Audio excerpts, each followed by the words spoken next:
My suspicions about 9/11 were pretty much instantaneous. I mean, I've spent 40 years travelling the world. I've seen and been on location for quite a few controlled explosions of bringing buildings down. And it occurred to me instantly that the buildings are brought down by controlled explosion. But I guess what I think doesn't matter, nor my much influence by all the experts in America. I mean, there are so many expert groups, Architects for Truth, etc.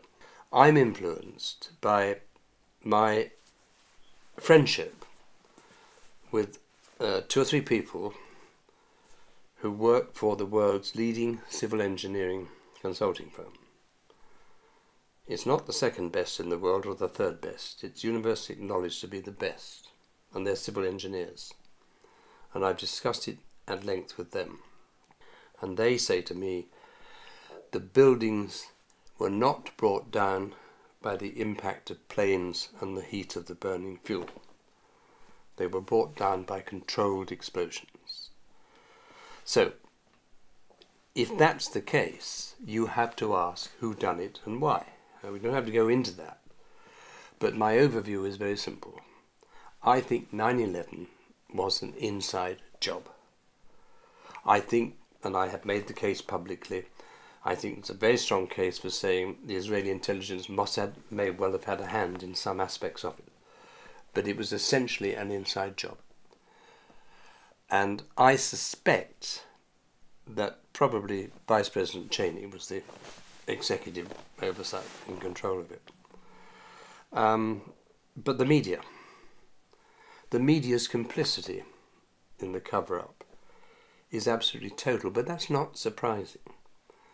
There have been so many media cover-ups down the years about so many things. But there's one thing I have to say about media control. When you look at the Middle East, for example, there are a lot of people who believe and say the Jews control the media. I always argue against people who say that.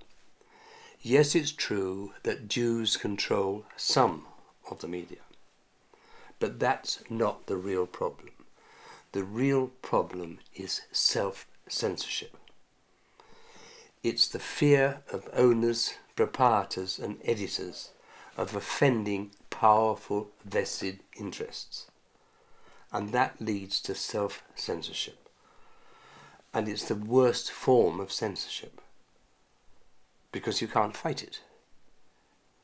The corporate-controlled media is never, ever going to do anything but to be frightened and compromised by not upsetting, what shall we call it, the system, the establishment, the elite. I mean, I'm amazed when I go back to Geoffrey Cox telling me at ITN our job is to help keep democracy alive. They're not. The mainstream media has betrayed it.